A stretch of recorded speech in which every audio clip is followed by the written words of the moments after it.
reader is Mary Clearman Blue.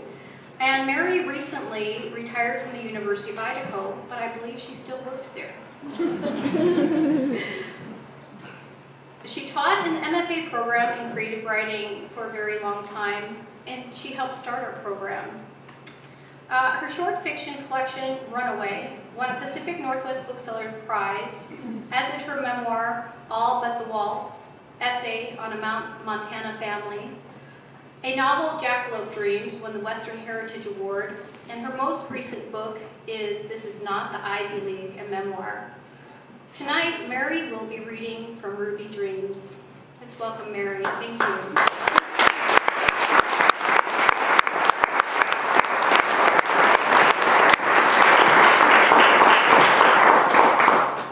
you. Thank you, Jennifer. Yeah, they put me back to work.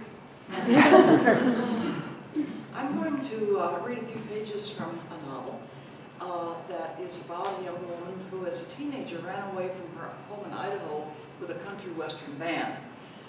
After a number of years, the band did what those bands do, it self-destructed.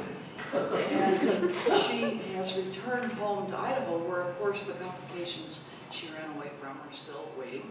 And one of those complications is her former foster brother, Isaiah, who is by now a biracial history teacher and has started his own band. He invites her out to sit in on a practice.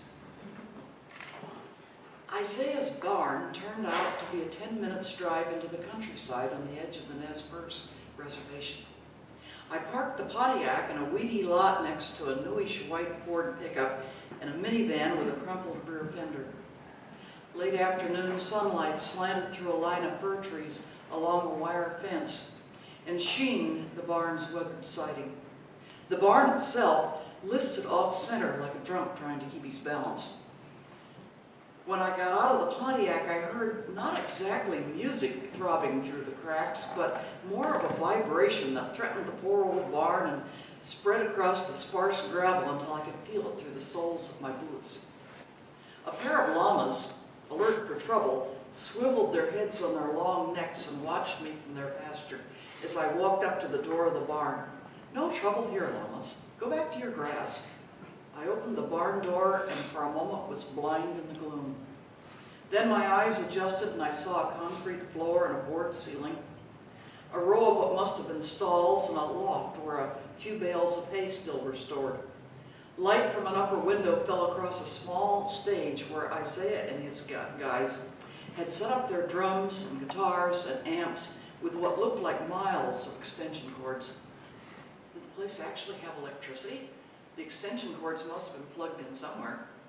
They were pounding away at a tune I didn't recognize with a sluggish bass line and a fiddle-dee-dee treble. Then Isaiah laid down his guitar and shaded his eyes with his hand.